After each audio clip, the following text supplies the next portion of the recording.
आसमान से आया फरिश्ता प्यार का सबक सिखलाने।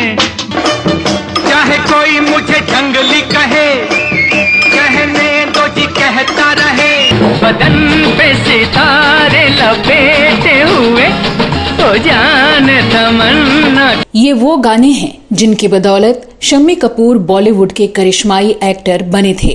ओ हसीना जुल्फों वाले जाने जहां ढूंढती है काफिर। आजकल तेरे मेरे प्यार के चर्चे हर जबान पर, सबको मालूम है और सब ये रांझा की बातें, ये मजनू के किस्से अलग। शम्मी कपूर ही नहीं बल्कि उनके बड़े भाई और बॉलीवुड के सबसे बड़े शोमैन कहलाने वाले राज कपूर साहब ने फिल्मी दुनिया में जो ऊंचा मुकाम हासिल किया था, उसमें उन पर फिल्माए जाने वाले गानों का बहुत बड़ा हाथ था। आवारा हूँ या गर्दिश में हूँ, आसमान का तारा हूँ। आजा सनम मधुर चांदनी में हम तुम मिले तो वीराने में भी आ जाएगी। प्यार हुआ इकरार हुआ है, प्यार से फिर क्यों डरता है दिल।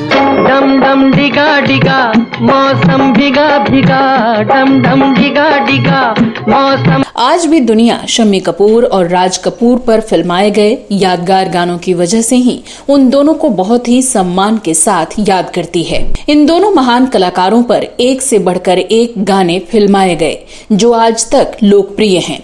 लेकिन क्या आपको पता है कि एक ऐसा गाना था जिसके कारण इन दोनों भाइयों के बीच के संबंधों में दरार आ गई थी। इस वीडियो में मैं आपकी दोस्त और होस्ट श्वेता जया बताने जा रही हूँ वो कौन सा गाना था जिसे दोनों अपने लिए हासिल करना चाहते थे, लेकिन बाजी मार ली शम्मी कपूर ने। आखिर कैसे, इस वीडियो में ये सब जानेंगे। आप बने रहिए हमारे साथ।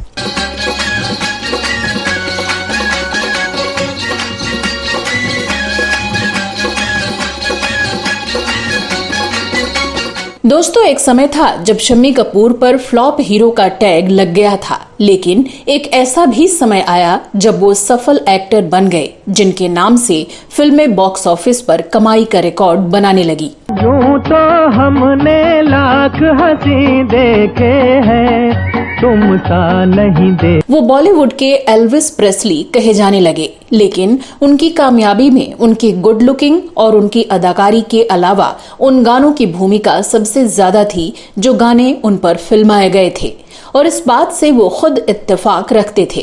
दिल के झरोके में तुझको बिठा कर, यादों को तेरी मैं दुल्हन बना कर। यही कारण है कि वो फिल्मों में अपने ऊपर फिल्माए जाने वाले गानों के बनने की पूरी प्रक्रिया में शामिल रहते थे। यहाँ तक कि गानों की रिकॉर्डिंग में हर हाल में हाजिर रहते थे और गायक की एक एक हरकत को बारीकी से देखते थे। तारीफ करूं क्या उसकी जिसने तुम्हें। यही बात उनके बड़े भाई राज कपूर के साथ भी थी। दोनों भाइयों को संगीत की गहरी समझ थी और अपनी फिल्मों के गानों को सबसे अधिक तवज्जो देते थे। मेरा नाम राजू घराना नाम, मेरा नाम राजू। कहा जाता है कि राज कपूर अपनी टीम के साथ शाम के समय महफिल जमाते थे। इस महफिल में शराब और गीत संगीत का माहौल बनता।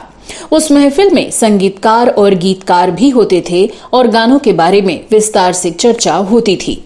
एक दिन ऐसी ही एक महफिल में राज कपूर के भाई शम्मी कपूर भी शामिल हुए। ये उन दिनों की बात है जब राज कपूर की फिल्म संगम और शम्मी कपूर की फिल्म जंगली का निर्माण हो रहा था। अरे बोल राधा बोल, संगम होगा के नहीं। चाहे कोई मुझे जंगली कहे, कहने दो जी कहता रहे। इन दोनों ही फिल्मों में संगीत शंकर जयकिशन का था और गीत शैलेंद्र और हसरत जयपुरी ने लिखे थे। जब राज कपूर और शम्मी कपूर अपनी टीम के साथ बैठे तो शराब और गीत संगीत का दौर शुरू हुआ। बातों बातों में राज कपूर ने गीतकार हसरत जयपुरी से उनका लिखा गीत सुनाने के लिए कहा। हसरत जयपुरी को संगम और जंगली दोनों ही फिल्मों के लिए एक जैसी थीम पर गाना लिखना था।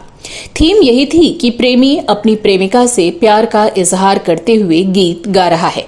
हसरत जयपुरी ने दोनों ही फिल्मों के लिए एक ही थीम पर गीत लिखे थे, लेकिन ये फाइनल नहीं हुआ था कि कौन सा गीत किस फिल्म में शामिल होगा। हसरत जयपुरी ने दोनों गीत सुनाने शुरू किए। मेरा प्रेम पत्र पढ़कर कि तुम नाराज ना हो। अभी हसरत जयपुरी ने पहला गीत ये मेरा प्रेम पत्र पढ़कर सुनाया था कि राज कपूर शराब के नशे में चूर हो गए। अब उनकी हालत ऐसी नहीं थी कि वो गीत सुन पाते, लेकिन शम्मी कपूर ने उस गीत को पूरा सुना और उन्होंने हसरत जयपुरी से दूसरा गीत भी सुनाने को कहा। हसरत जयपुरी ने दूसरा गीत भी सुनाया जिसके बोल थे, एहसान तेरा होगा मुझ पर। एहसान तेरा होगा मुझ पर दिल चाहता। शम्मी कपूर को ये गीत बेहद पसंद आया। उन्हें ऐसा लगा कि शायद इस गीत को राज कपूर संगम में ले लेंगे और उनके हिस्से में ये मेरा प्रेम पत्र गीत आएगा, लेकिन वो चाहते थे कि उन पर एहसान तेरा होगा मुझ पर वाला गाना फिल्माया जाए। लेकिन ऐसा कैसे होगा? अगर उनके बड़े भाई को दोनों गीतों के बारे में पता चल गया तो वो पता नहीं किस गीत को ले लें, और वो जिस गीत को लेना चाहेंगे वो ले ही लेंगे। कोई कुछ बोल भी नहीं सकेगा। उनके दिमाग में यह ख्याल आया कि उनके बड़े भाई को अगर पता ही नहीं चले कि दूसरा गाना कौन सा है, अगर हसरत जयपुरी साहब दूसरे गाने के बारे में राज कपूर जी को बताएं ही नहीं, उनके दिमाग में एक आइडिया आया। वो पार्टी के बीच में चुपके से हसरत जयपुरी को वहां से बाहर ले गए। उन्होंने हसरत जयपुरी की खूब तारीफ की। उन्होंने कहा, आपके दोनों गाने बहुत खूबसूरत हैं, लेकिन मेरी फिल्म में एहसान तेरा होगा मुझ पर गाना ज्यादा अच्छा बैठेगा। मुझे तो एहसान तेरा होगा मुझ पर वाला गाना ही चाहिए। इस पर हसरत जयपुरी ने कहा कि राज कपूर जी से भी पूछ लेते हैं कि उनको कौन सा गाना चाहिए, हो सकता है कि उनको दूसरा गाना पसंद आ जाए। शम्मी कपूर ने कहा, भाई साहब को बताने की क्या जरूरत है, आप उनको एहसान तेरा वाले गाने के बारे में बताएंगे ही क्यों? उनको तो एक गाना चाहिए, प्रेम पत्र वाला गाना तो बहुत अच्छा है, उनको वो केवल प्रेम पत्र वाला ही गाना बता दें। क्या जरूरत है दोनों गाने के बारे में बताने की? सुबह तो भाई साहब को याद भी नहीं रहेगा कि अभी आपने कौन कौन से गाने सुनाए थे। बाद में जब पूछें तो प्रेम पत्र वाला गाना सुना दीजिए। शम्मी कपूर के इतने प्यार के साथ हसरत जयपुरी से बात करने की वजह से वो शम्मी कपूर की बातों में आ गए। जैसा शम्मी कपूर ने कहा था, हसरत जयपुरी साहब ने वैसा ही किया और इस तरह मेरा प्रेम पत्र वाला गाना राज कपूर की फिल्म संगम में शामिल हुआ, जिसे राजेंद्र कुमार और वैजयंती माला पर फिल्माया गया। तुझे इतना ही कहता हूँ कि मुझको तुमसे प्यार है। दूसरी तरफ एहसान तेरा होगा मुझ पर गाना शम्मी कपूर की फिल्म जंगली में शामिल किया गया, जिसे शम्मी कपूर और सारा बानो पर फिल्माया गया। एहसान तेरा होगा मुझ पर दिल चाहता। फिल्म जंगली में इस गाने के 2 वर्जन हैं। इस गाने के मेल वर्जन को रफी साहब ने गाया है और फीमेल वर्जन को लता मंगेशकर ने गाया है।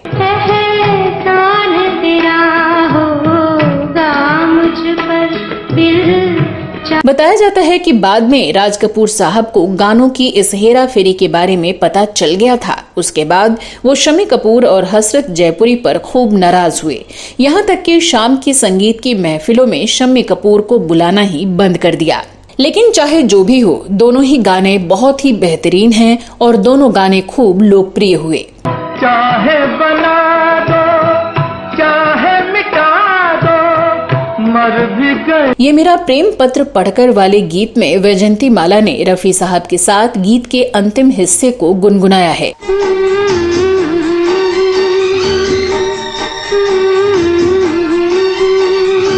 इस गीत से जुड़ा एक वाकया ये है कि इस गीत के कारण संगीतकार जोड़ी शंकर जयकिशन के बीच भारी गलतफहमी पैदा हो गई थी और कहा जाता है कि उसके बाद से दोनों के संबंधों में दरार पैदा हो गई।